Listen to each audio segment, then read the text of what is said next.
आहेत। कराड दक्षिण मध्ये आता होळकरांनी त्याचा सर्वे केलेला आहे, आमच्या मोहितेंनी सर्वे केला, इंद्रजित चव्हाणांनी सर्वे केला आहे। 48,000 मतदान कराड दक्षिण मध्ये बोगस आहे। हा सर्वे बाबांच्या ऑफिसनेच केला। आधार कार्ड खरं आहे किंवा खोटं आहे हे ठरवण्याचे अधिकार निवडणूक निर्णय अधिकारी, तहसीलदार, प्रांत कलेक्टर यांना नाही। UIDचं प्राधिकरण आहे, त्या प्राधिकरणाकडे ते खरं आहे किंवा खोटं आहे हे ठरवतं। ते जर का खोटं असेल तर त्या खोट्या कागदपत्राचा वापर करून त्यांनी मतदार नोंदणी केली, तिथं दुसऱ्या मिनिटाला आमचा गुन्हा दाखल होणार। एक नंबर 2, त्यांनी 2 ठिकाणी मतदान केलं, 2 ठिकाणी मतदान केलं किंवा नाही ही कोण सांगू शकत? ज्यावेळी मतदार यादी 17A नोंद होईल, याच्यात इथं पण नाव आहे आणि मतदान सही करून मतदान केलं आणि अजून कुठं महाराष्ट्रात दुसरीकडे केलं, हे दोन्ही कागदपत्र घेऊन ते दिवाणी कोर्टात तो मध्ये काँग्रेसच्या वतीने निवेदन दिलेलं आहे।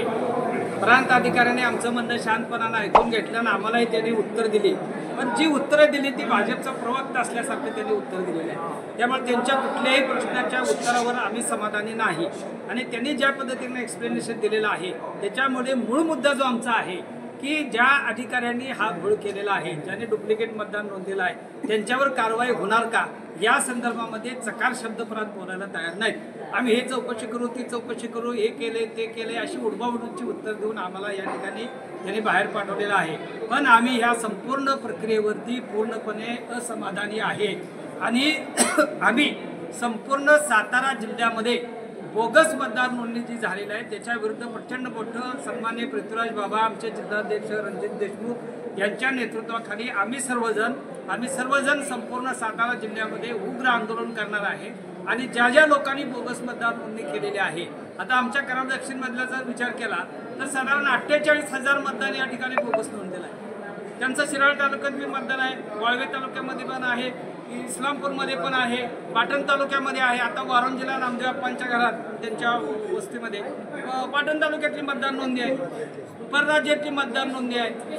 अशी जी मतदान नोंदी आहे त्यांच्यावर गुन्हे दाखल करा आणि त्यांची ही या मूळ मागणीशी प्रांत अधिकारी एकही शब्द आमच्याशी व्यवस्थित बोललेले नाही।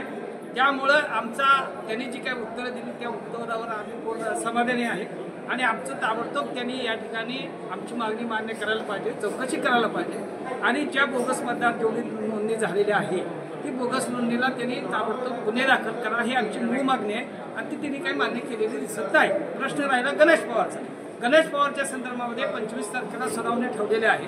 त्या सुनावणीच्या दरम्यान जो काही मुद्दा बाहेर येईल, जी काही चर्चा होईल, त्याच्यातून पुढे काय निर्णय घ्यायचा ते आम्ही बघू। तोपर्यंत गणेश पवार हे उपोषण सोडणार नाहीत असं त्यांनी आम्हाला सांगितलंय।